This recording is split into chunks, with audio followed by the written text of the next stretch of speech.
परतत्त्वे सदा लीनो रामकृष्णसमाज्ञया यो धर्मस्थापनरतो वीरेशं तं नमाम्यहम्। आज स्वामी विवेकानंद जी की पुण्यतिथि है और इस अवसर पर हम यहाँ सभी एकत्रित हैं, इस बात से तो आप सभी अवगत हैं। हमारे एंकर ने अभी अभी निवेदन किया कुछ आशीर्वचन का, पर मैं समझता हूँ आज के इस अवसर पर अपनी तरफ से कुछ कहने के बजाय अभी तक आप लोगों ने जो कहा है उसी को हम थोड़ा याद करने का यदि प्रयास करें तो मुझे लगता है आज यह जो कार्यक्रम पिछले करीब 1.5-2 घंटों से चल रहा है, इसे समझने में, इसे आत्मसात करने में हम अधिक समर्थ होंगे। सबसे पहले तो मैं इस बात के लिए आप सभी का धन्यवाद देना चाहूँगा कि इस प्रकार की कठिन परिस्थितियों वाले वातावरण में, जब हम उम्मीद भी नहीं करते थे कि 10-20 लोग भी यहाँ उपस्थित हो सकेंगे, ऐसे में आप इतनी बड़ी संख्या में यहाँ पर उपस्थित है। न सिर्फ उपस्थित है, अपनी पूरी ऊर्जा और अपना पूरा ध्यान लगाकर यहाँ आप बैठे हैं और स्वामी विवेकानंद के वचनों को सुन रहे हैं। यही उस व्यक्ति की शक्ति का प्रतीक है जो हमें 164 साल बाद भी उसे स्मरण करने के लिए बाध्य करती है।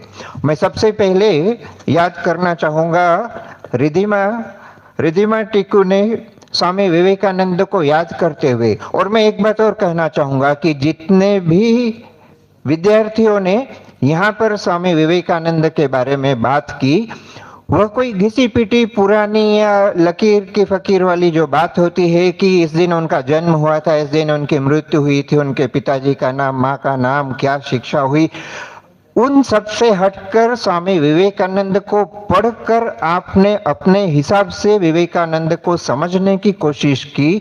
यह अपने आप में यह दर्शाता है कि विवेकानंद के विचार आज भी हमारे लिए कितने सार्थक है, कितने प्रेरणादायी है, कितने ऊर्जा के स्रोत बने हुए। मैं 1 या 2 वाक्यों में आप लोगों ने जो कहा उसे समराइज करने का प्रयास करूंगा और उसी प्रयास के बीच में हम स्वामी विवेकानंद को समझने का प्रयास करेंगे। बात कर रहा था रिधिमा, जो कि हमारी प्रथम वक्ता थी, और उसने हमें याद दिलाया कि स्वामी विवेकानंद ने हमें जो शिक्षा दी वह हमें नैरो नेशनलिज्म और ग्लोबल गुड में अंतर करना सिखाती है। बड़ा सुंदर उदाहरण उसने दिया था। कोविड काल में जब हमारे ही देश में वैक्सीन की जरूरत थी, हमने पूरी दुनिया को भी वैक्सीन देने का प्रयास किया। प्रयास नहीं किया, हमने पूरी दुनिया को वैक्सीन दी। वह भी अधिकतर देशों को हमने मुफ्त में देने का प्रयास किया। ऐसी कठिन परिस्थितियों में भी जब दूसरी ग्लोबल पावर्स उन दवाइयों दम पर अपना जेब भरना चाहती थी, भारत ने न सिर्फ अपने करोड़ों लोगों का ध्यान रखा, बल्कि पूरी दुनिया में अधिकतर देशों को मुफ्त में वैक्सीन देने का प्रयास किया। इसी को यदि आप स्वामी विवेकानंद के शब्दों में देखें, विवेकानंद ने जब रामकृष्ण मिशन की स्थापना की तो उन्होंने रामकृष्ण मिशन के लिए एक ध्येय वाक्य दिया था, जो लोगो या जो मोटो दिया था वह था आत्मनो मोक्षार्थम जगद हिताय च। यह रामकृष्ण मिशन के लिए स्वामी विवेकानंद ने एक मोटो दिया है, जो संगठन उन्होंने बनाया।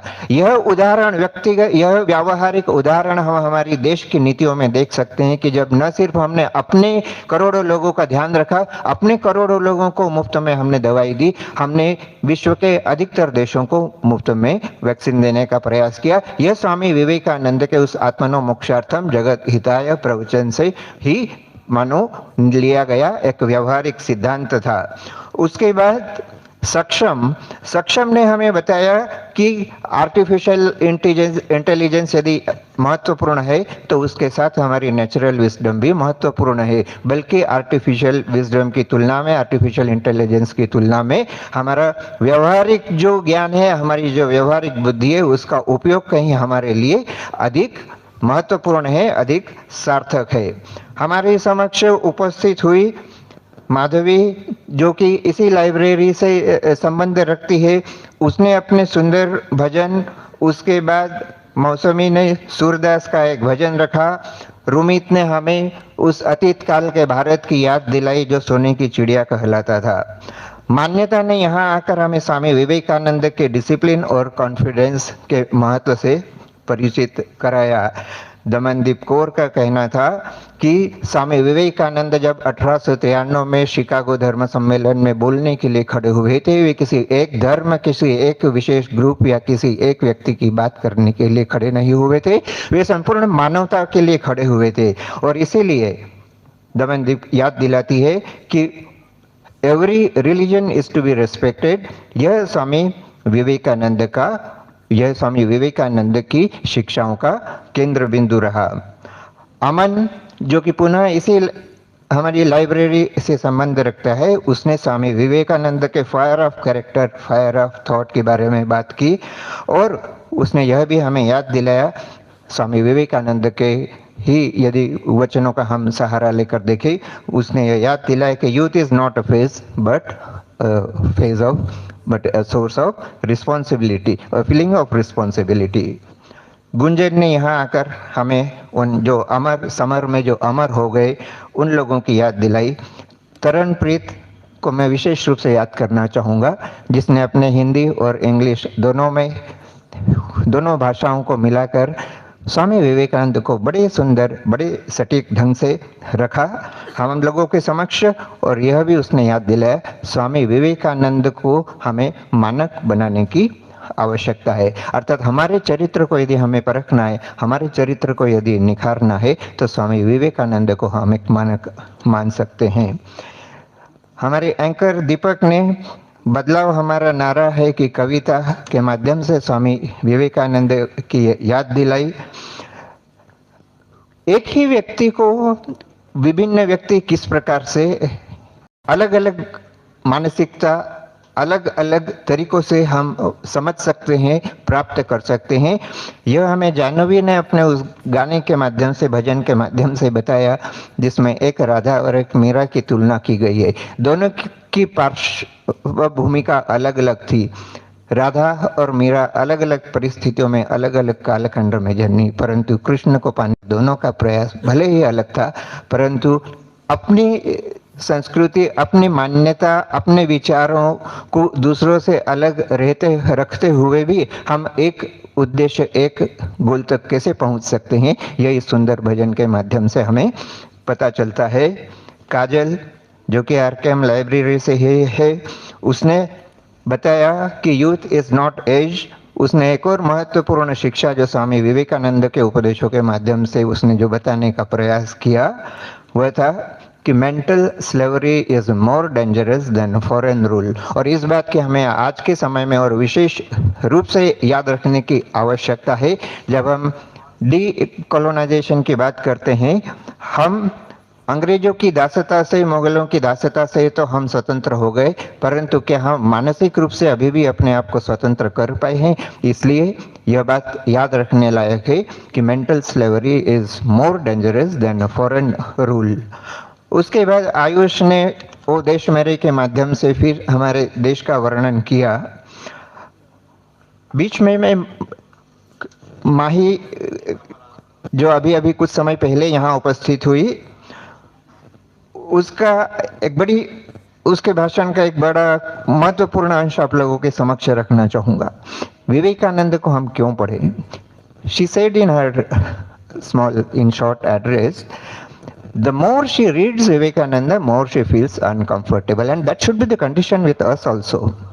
Because we are used to for living in comfort zone. We are used to for some sort of cocoon in which we want to live comfortably. And she was very frank in telling, the more we read Vivekananda, more we feel uncomfortable, and more we feel uncomfortable, more we try to explore ourselves, and more we try to explore ourselves, more our personality is developed. And that's why if we want to become a real human being, if we really want to use this human birth in a meaningful way, it is important someone should be read who makes us uncomfortable. And I think no one is better than Swami Vivekananda in this respect. भाई विक्रम को मैं विशेष रूप से याद करना चाहूँगा। कुछ दिन पूर्व ही परिचय हुआ था और वो इतना अच्छा गाते हैं, तो हमने उनसे निवेदन किया, and he kept all his work aside and came here and presented beautiful song. For all this, I thank you all. And now I would especially like to thank our chief guest, Raju Kajuria ji. मित्रों, आप लोगों ने विवेकानंद को पढ़ा, विवेकानंद को समझा और विवेकानंद को अपने माध्यम से, अपने तरीके से यहाँ प्रस्तुत करने का प्रयास किया। मैं दोनों में थोड़ा एक डिमार्केशन देखता हूं। आप लोगों ने विवेकानंद को जैसा पढ़कर यहाँ प्रस्तुत किया और राजीव जी ने जैसा प्रस्तुत किया, दोनों में काफी अंतर था। और अंतर क्या था? Because means it's not to belittle you और it's not to demean you, but आपकी जो उम्र है उसमें एक प्रकार का आइडियलिज्म होता है। हम सब भी उस उम्र से गुजरे हैं, हम सभी उस दौर से गुजरे। स्वयं राजीव जी ने उस बात का उल्लेख किया था कि हम भी एक उम्र में आपके समान थे। इस उम्र में एक आइडियलिज्म, एक आदर्श होना स्वाभाविक भी है, उचित भी है।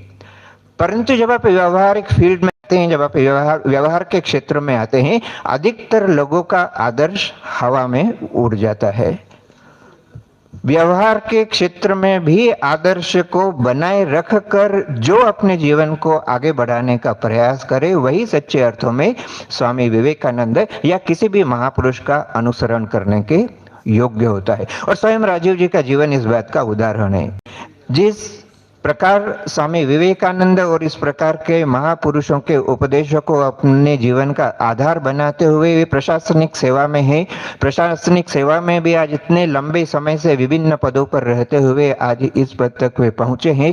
इसमें कितनी कठिनाइयां गई होगी, कितने कष्ट हुएंगे, उसका अंदाज भी संभवतः हम में से अधिकतर लोग नहीं लगा सकेंगे। परंतु इन सब कठिनाइयों को, इन सब चुनौतियों, इन सब परेशानियों के बीच में भी उन्होंने अभी भी स्वामी विवेकानंद को अपना आदर्श मानकर, आदर्श बनाकर रखा है। और उस आदर्श के अनुसार न सिर्फ वे अपने कर्तव्य का निर्वाह कर रहे हैं, वे अपनी व्यक्तिगत आध्यात्मिक साधना और अपने व्यक्तिगत जीवन में भी आध्यात्मिक प्रगति के प्रति वे पूर्ण रूप से सचेत है। ऐसे व्यक्तियों को यदि हम समाज में हमारे आसपास देखते हैं तो हमें विश्वास होता है कि यदि हम चाहें तो हम स्वामी विवेकानंद के बताए उपदेशों पर चलकर अपना जीवन सार्थक कर सकते हैं। उन्होंने और भी महत्वपूर्ण बात कही। उन्होंने कहा कि व्यवहारिक जीवन में भावनाओं में बहकर काम नहीं चलता। विशेषकर आप में से अधिकतर ऐसे होंगे जो बड़े होकर किसी कंपनी में मैनेजर होंगे, या जो जेकेपीएससी, यूपीएससी इत्यादि परीक्षाओं की तैयारी कर रहे हैं, या आप किसी भी प्राइवेट सेक्टर में, पब्लिक सेक्टर में जाएंगे, विभिन्न पदों पर काम करेंगे। आप जब व्यवहारिक समस्याओं का मुकाबला किस प्रकार से करते हैं, यह इस बात पर निर्भर करता है कि आपने अपने जीवन में किसी को प्रेरणा स्रोत बनाया है कि नहीं।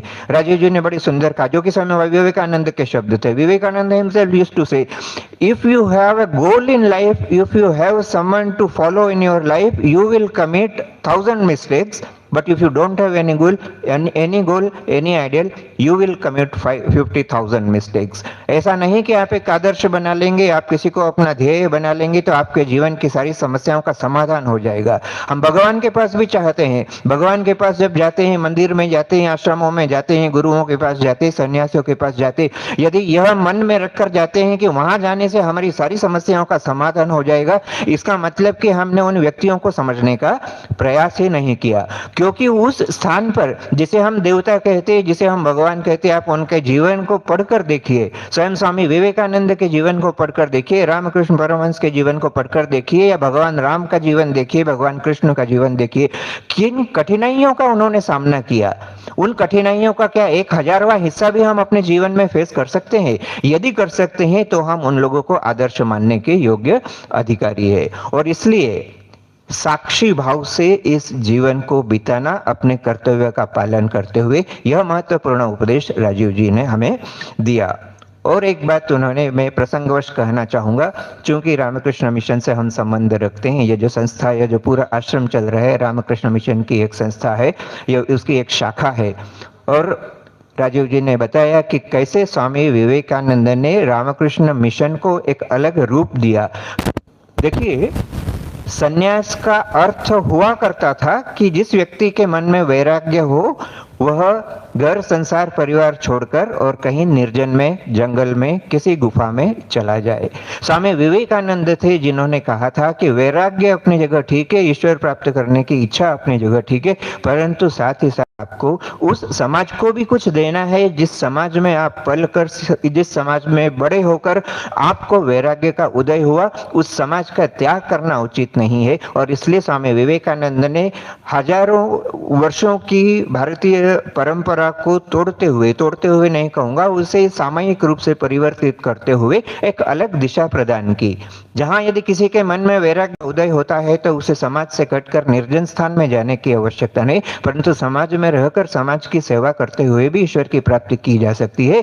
यह ध्येय वाक्य स्वामी विवेकानंद ने रामकृष्ण मिशन नामक संस्था के सामने रखा। इसका भी उल्लेख राजीव जी ने किया। मैं विशेष रूप से उनका इस बात के लिए धन्यवाद देना चाहूंगा, क्योंकि उन्होंने न बारीकियों से स्वामी विवेकानंद को पढ़ा और समझा है, इस बात का पता चलता है, बल्कि इस बात का भी पता चलता है कि वे उन मूल्यों में कितना विश्वास करते हैं और उसे अपने जीवन में पालन भी करते हैं।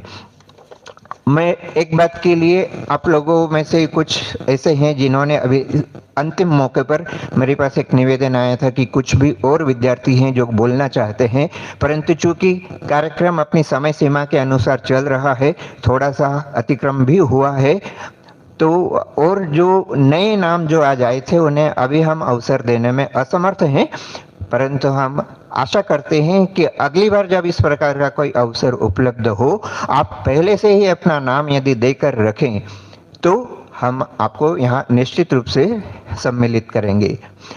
अभी तक स्वामी विवेकानंद को आप लोगों ने जो कहा उसके माध्यम से ही फिर से एक बार आप लोगों के समक्ष रखने का प्रयास किया।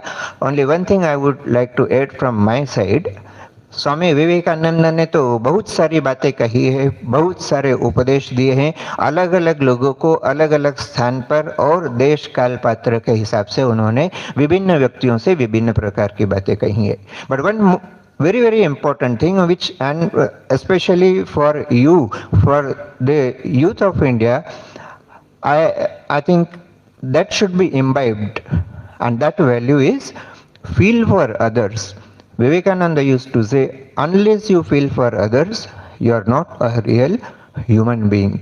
He went to the extent of saying that feel till your head turns and your mind stops thinking, your heart reels.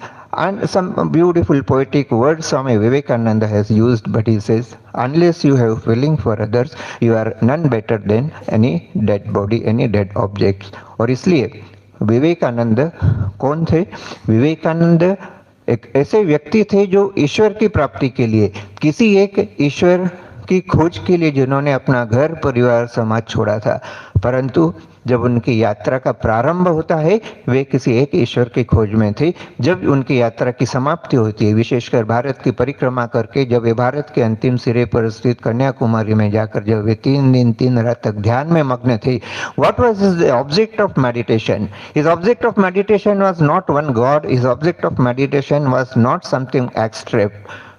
Because when he moved all over India, he saw millions and millions of people toiling whole day, but they were not able to feed themselves. और जब इस परिस्थिति को स्वामी जी ने देखा, उन्हें लगा कि ईश्वर प्राप्ति तो अपनी जगह ठीक है, परंतु ये जो जीवित ईश्वर है इनकी सेवा कहीं अधिक महत्वपूर्ण है. Even when he came back from his Europe and America tour, after almost 3.5 or 4 years of tour of America and Europe, when he came back, when he landed in southern India, in Rameshwar temple, even if you go in Rameshwaram, the famous temple of Shiva, in Rameshwar temple, when you enter, there is a plaque. On that plaque, Swami Vivekananda's lecture is still engraved. Very small lecture he gave there, but in that Swami Vivekananda clearly says, if you see God only in Shiva, then your search, your journey is incomplete. Unless you see God, unless you realize divinity, unless you feel divinity among thousands of human living beings who are in front of us, who are before us, suffering because of various problems, unless you solve their problems, your worship to God, your search for God is useless. तो जब तक हम हमारे आसपास रहने वाले व्यक्तियों के प्रति हम संवेदनशील नहीं बनते, तब तक सिर्फ मंदिर में जाकर पूजा करना व्यर्थ ही है। तब तक मंदिर में जाकर पूजा करना अपनी साधनाओं का पूरी तरह से उपयोग करना नहीं होता है। That is what Swami Vivekananda told us. There are many things we can talk about Swami Vivekananda, but I would like you all, because today I don't feel like telling many things before you. What I have seen, what I have experienced, and what all of us have failed. आप में से प्रत्येक ने विवेकानंद, खासकर जिन लोगों ने यहाँ आकर प्रस्तुतियां दी है, आप में से प्रत्येक ने विवेकानंद को पढ़ा, अपने हिसाब से पढ़ा, अपने हिसाब से समझा, अपने हिसाब से उन्हें सामने रखने का प्रयास किया। So I request all of you, just go through the literature of Vivekananda. It was, I think, Max Muller or someone who read Swami Vivekananda's words almost 20 or 30 years after Vivekananda had passed away. But when he read Vivekananda, he says that even though there is a time gap of 30 years, when I read Swami Vivekananda, I feel as if electric shock is passing through my body. And it was not only after 30 years. आज स्वामी विवेकानंद को जाने के इतने वर्ष पश्चात भी 1902 में स्वामी विवेकानंद इस धराधाम से गए। Today we are in 2026। इतने सालों के बाद भी यदि विवेकानंद हमको प्रेरित करते हैं, that means there is some power in his words. उन शब्दों को हम फील करें, उन शब्दों को अपने हिसाब से समझने का प्रयास करें। मुझे लगता है किसी और के समझाए हुए विवेकानंद की तुलना में आप जो पढ़कर और जो विवेकानंद को समझेंगे, वह आपके जीवन के लिए अधिक सार्थक होगा। इसलिए और विवेकानंद के बारे में अधिक बात नहीं करते हुए मैं अपने इस संक्षिप्त वक्तव्य को यहीं समाप्त करूंगा। And because we don't have separate programme, separate person for thanks giving, so I would like to conclude this short speech with formal vote of thanks. सबसे पहले तो मैं धन्यवाद देना चाहूँगा vice chancellor cluster university, registrar cluster university, जिन्होंने हमारे साथ पूरी तरह से सहयोग करते हुए आज इतने बड़ी संख्या में इतने छात्रों को यहाँ भेजा। और क्लस्टर यूनिवर्सिटी के जिन जिन कॉलेजों से यहाँ पर छात्र छात्राएं और शिक्षक इत्यादि जो आए हैं, उन सभी का भी हम आश्रम की तरफ से धन्यवाद देना चाहेंगे। धन्यवाद देना चाहेंगे इस कार्यक्रम को सफल बनाने में जिन जिन ने भी सहयोग दिया, प्रत्यक्ष या अप्रत्यक्ष रूप से, उन सभी का। ऐसे बहुत से हमारे श्री रामकृष्ण देव के और इस आश्रम के अनुयायी हैं जो यहाँ उपस्थित है, उन सब का भी हम धन्यवाद देना चाहेंगे। धन्यवाद देना चाहूँगा जिन्होंने हमारे ही आश्रम का जो स्टाफ, इलेक्ट्रिशियन इत्यादि जो है, सफाई कर्मचारी कहिए, और भी दूसरे माध्यम से, विशेषकर हमारे जो सोशल मीडिया हैंडल करते हैं, और जिन्होंने यहाँ एक अभी मेरे बोलने से ठीक पहले जिन्होंने स्वामी विवेकानंद के फायरिंग वर्ड्स का प्रयोग करते हुए और एक बहुत पावरफुल कविता प्रस्तुति की, राहुल कुमार का, और एंकर हमारे जो हैं दीपक, और हमारे यहाँ के जितने आश्रम के कर्मचारी है जिन्होंने इस हॉल को सजाने में सहयोग दिया, इस हॉल को व्यवस्था में। आप समझ ही सकते हैं कि एक कार्यक्रम जो हमें स्टेज से नजर आता है, उसके पीछे कितनी लोगों की मेहनत होती है, तब जाकर एक सुचारू रूप से, एक सुष्ठु रूप से कार्यक्रम सामने प्रस्तुत किया जाता है। तो प्रत्यक्ष या अप्रत्यक्ष रूप से जिन किसी ने भी इस कार्यक्रम को सफल बनाने में सहयोग दिया, आश्रम की तरफ से हम उन सभी का, आप सभी छात्र छात्राओं का विशेष रूप से, और आज इस मंच पर खड़े होकर विशेष रूप से मैं जिन लोगों का धन्यवाद देना चाहूँगा, इस रामकृष्ण मिशन लाइब्रेरी के उन समस्त छात्र छात्राओं का और हमारे वॉलंटियर्स का जिन्होंने अथक रूप से इस कार्यक्रम को सफल बनाने का प्रयास किया। न सिर्फ यहाँ पर मंच पर खड़े होकर कुछ लोगों ने प्रस्तुतियां दी, कल रविवार के दिन भी कुछ बच्चे यहाँ उपस्थित थे जिन्होंने इस हॉल को सजाने में, तैयार करने में अपना समय और ऊर्जा दी। तो इस प्रकार से एक बार फिर जिन जिन ने भी इस कार्यक्रम को सफल बनाने में सहयोग किया, उन सभी का हृदय से आभार व्यक्त करते हुए, and I expect that you people would keep coming here, not just for visiting ashrama, but for imbibing the values, imbibing the ideals given by Swami Vivekananda, Ramakrishna Paramahansadev. We have a small but beautiful bookstore also. You can take some books. Here also we will give some certificates and some books to all of you. Beyond that also, if you want to read something, if you want to know more, you can come anytime. You can avail of these facilities. You can get associated with this organization and try to make your life fulfilled. Once again, thanking you all. Om Shanti Shanti Shanti. Hari Om Tat Sat. Sri Ramakrishna Arpanamastu.